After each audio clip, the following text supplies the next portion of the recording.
Om Swastiastu. Salam sejahtera bagi ibu guru dan teman-teman sekalian. Di kesempatan yang baik ini, izinkan saya, Putu Gede Indra Mahotama, dari kelas 10 MIPA 2, nomor absen 33, untuk menyampaikan pidato saya tentang tema pendidikan.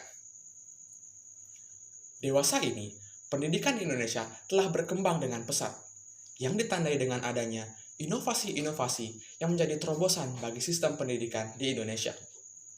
Baru-baru ini, Kementerian Pendidikan Republik Indonesia telah meluncurkan suatu inovasi baru, yaitu Kurikulum Merdeka Belajar.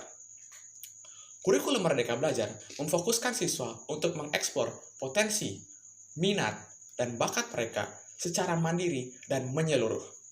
Sesuai dengan katanya, yaitu Merdeka Belajar, siswa dapat dengan merdeka menentukan gaya dan sistem belajar.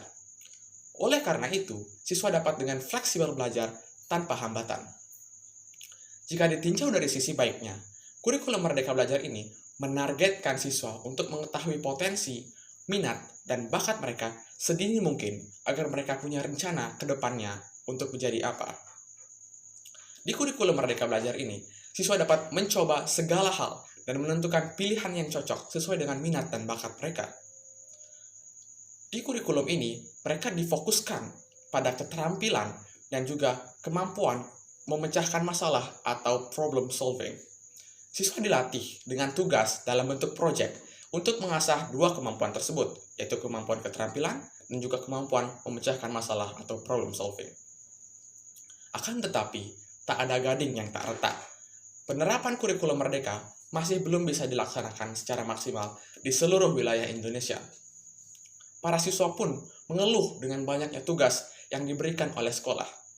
Karena kurikulum Merdeka Belajar ini menggunakan sistem proyek yang tidak bisa dikerjakan hanya dalam satu malam, jadi siswa perlu menguras tenaga lebih untuk mengerjakan proyek yang harus dikerjakan jauh-jauh hari dan disiapkan dengan matang. Di sisi lain, kesiapan dan adaptasi guru juga menjadi perhatian khusus di kurikulum Merdeka Belajar ini. Kurikulum ini merupakan terobosan gaya belajar modern bagi siswa. Guru-guru perlu beradaptasi dengan sistem baru ini agar dapat menjadikan pembelajaran atau sistem pembelajaran yang maksimal. Jika guru-guru belum siap terhadap sistem baru ini, jadi bagaimana bisa memaksimalkan sistem baru ini dengan gaya modern? Jika siswa ingin belajar dengan modern, namun guru-guru tetap mempertahankan prinsip kuno mereka, bagaimana sistem ini akan maksimal? Itu hal yang perlu diperhatikan.